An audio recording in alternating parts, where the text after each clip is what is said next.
Legend has it that the moss grows on the north side of the trees. Legend has it when the rains come down, all the worms come up to breathe. Legend has it when the sunbeams come, all the plants stay even with their leaves. Legend has it that the world spins round on an axis of 23 degrees. When I first heard of the Chaos Shuffle mode, I expected a lot more chaos. I thought that we'd have fully randomized survivors, killers, items, add-ons, and perks. But, alas, it is just randomized perks. I kind of thought that this was a weak point of the game mode, or at least that's what I thought a week ago. I was originally planning on this video being a bit of a critique on the new game mode because I didn't think it was far enough removed from the actual game. But now that I've played well over 10 hours of Chaos Shuffle, I can say without a doubt that the chaotic energy didn't come from the mode itself, but the players. I've had so many inexplicable interactions that could really only be described as, oh, I'm forgetting the word. It's like a cartoonish, chaotic energy.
This mode brought out the best and the strangest of people, and it kind of put everyone on even footing. In the main game, you could be playing casually, but run into a killer trying to get on a 100-game win streak who tunnels you out within 2 minutes of loading into the game. In this mode, everyone is forced to adapt and work with what they have. And if everyone starts at the same place, the game is oddly relaxing?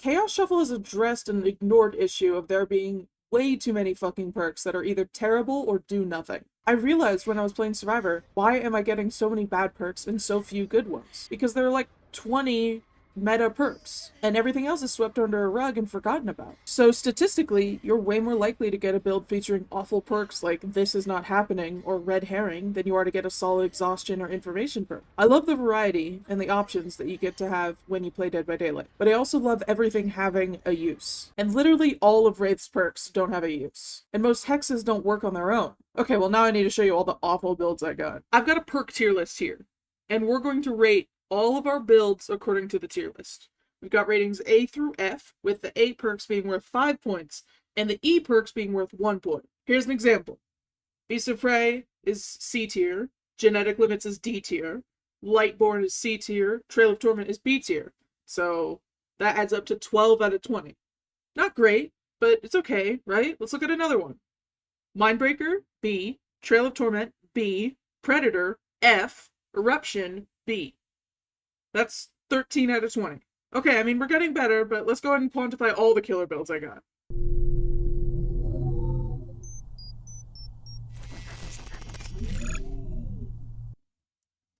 So after all that math, the average of all 30 killer games I played is 15 out of 20. And honestly, I had a lot of builds that technically had high tier perks. But this whole experiment that took me way too long just made me notice how unreliable perk tiers are, because there's no way this build is 19 out of 20. That's insane! I just got so many perks that felt so useless in the game, and now I'm getting gaslit by the numbers that I calculated. Whatever, let's move on to the conclusion.